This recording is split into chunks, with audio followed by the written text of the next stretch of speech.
Assalamualaikum warahmatullahi wabarakatuh. Perkenalkan, nama saya Nur Aprila Kartini dari kelas MGTA 3, Program Studi Manajemen, Fakultas Ekonomi dan Bisnis, Universitas Muhammadiyah Riau. Baiklah, di video kali ini saya akan menjelaskan materi dari mata kuliah Perilaku Konsumen tentang konsep budaya, kelas sosial, kelompok referensi. Di video kali ini saya akan menjelaskan tentang kelompok referensi. Kelompok referensi disebut juga sebagai acuan. Kelompok referensi merupakan sekelompok seseorang yang secara nyata mempengaruhi perilaku seseorang, baik secara langsung maupun tidak langsung.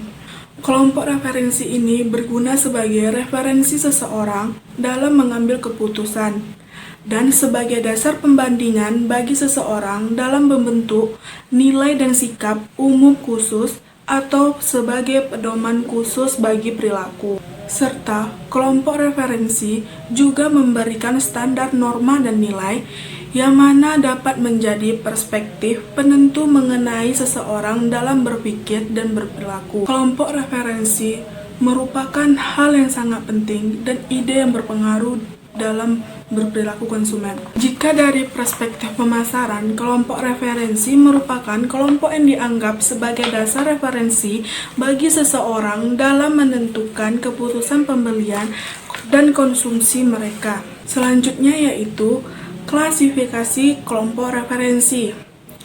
Yang pertama, menurut intensitas interaksi dan kedekatannya, terbagi menjadi dua. Yang pertama, kelompok primer, yang kedua sekunder. Kelompok primer merupakan kelompok yang melibat seringnya terjadi interaksi dan tatap muka, contohnya seperti keluarga dan sanak saudara. Dan kelompok sekunder merupakan kelompok yang melibatkan tidak seringnya berinteraksi dan bertatap muka, contohnya tetangga. Selanjutnya, klasifikasi kelompok referensi yang kedua, yaitu menurut legalitas keberadaannya, terbagi menjadi dua. Yang pertama, kelompok formal, dan kedua, kelompok informal. Kelompok formal memiliki struktur yang dirinci secara jelas, yaitu contohnya seperti tempat kerja atau tim per divisi. Kelompok informal tidak memiliki struktur terperinci yang secara jelas, contohnya seperti persahabatan, teman sekolah, atau teman kuliah. Selanjutnya, kelompok referensi yang ketiga yaitu menurut status keanggotaan dan pengaruhnya, terbagi menjadi tiga. Yang pertama yaitu kelompok aspirasi, yang kedua kelompok disosialisasi, dan yang ketiga kelompok membership. Kelompok referensi berperan penting dalam pengambilan keputusan, seperti pengambilan keputusan di sebuah organisasi, pengambilan keputusan di sebuah keluarga, pengambilan keputusan dalam pembelian atas keinginan membeli produk atau barang tersebut. Yang selanjutnya yaitu kelompok referensi dalam pemasaran. Kelompok referensi mempengaruhi perilaku seseorang dalam pengambilan keputusan pembelian dan dijadikan sebagai pedoman oleh konsumen dalam bertingkah laku. Anggota kelompok referensi sering menjadi pengaruh penyebar dalam hal selera. Oleh karena itu, konsumen selalu mengawasi kelompok tersebut, baik secara fisik maupun mentalnya. Serta kelompok referensi yang paling berpengaruh terhadap konsumen mempengaruhi orang lain melalui norma, informasi, dan kebutuhan nilai ekspresif konsumen. Dan berikut ini adalah penjelasan dari macam-macam pengaruh tersebut.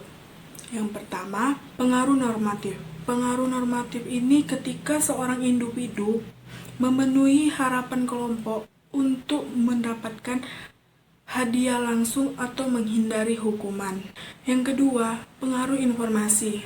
Pengaruh informasi ini perilaku dan pendapat kelompok referensi digunakan sebagai untuk berguna bagi pemotongan informasi yang berpotensi.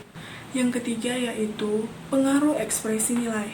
Pengaruh ekspresi nilai ketika seorang individu kelompok menggunakan norma-norma dan nilai-nilai dan itu dianggap sebagai panduan bagi sikap mereka sendiri. Selain itu, para pemasar tertarik pada kemampuan kelompok referensi untuk mengubah sikap dan perilaku konsumen dengan mendorong timbulnya kesesuaian. Untuk mempunyai pengaruh tersebut, kelompok referensi harus melakukan hal-hal sebagai berikut. Yang pertama, memberitahukan atau mengusahakan agar orang menyadari adanya produk yang menarik atau merek khusus. Yang kedua, memberikan kesempatan kepada individu untuk membandingkan pemikirannya dengan sikap dan perilaku konsumen.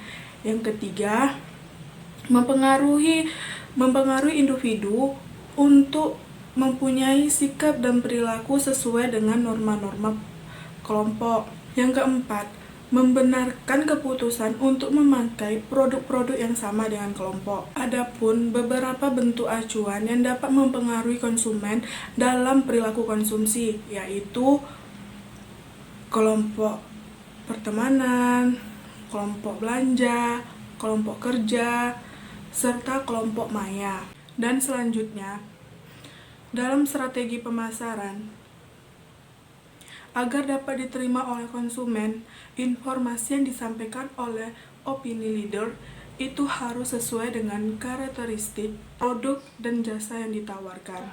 Seorang pemberi opini ini adalah orang yang seringkali mampu mempengaruhi sikap dan perilaku orang lain. Opini leader ini memiliki sumber informasi yang sangat berharga dan memiliki daya tarik kelompok referensi dalam pemasaran melalui selebriti, tenaga ahli atau pakar, juru bicara eksekutif, dan karyawan, dan kelompok referensi lainnya. Maka, pemasaran harus dapat mengidentifikasi peran seseorang di dalam kelompoknya untuk pengambilan keputusan dan harus menekankan pada si pengambilan keputusan. Orang butuh menilai opini dan kemampuan mereka dengan membandingkannya opini dengan kemampuan orang lain. Contoh dari kelompok referensi ini yaitu misalnya seperti kelompok pertemanan.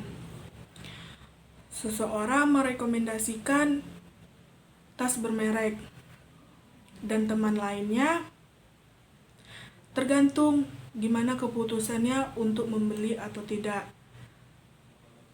Karena pengambilan keputusan itu sangat penting untuk diri dia nantinya.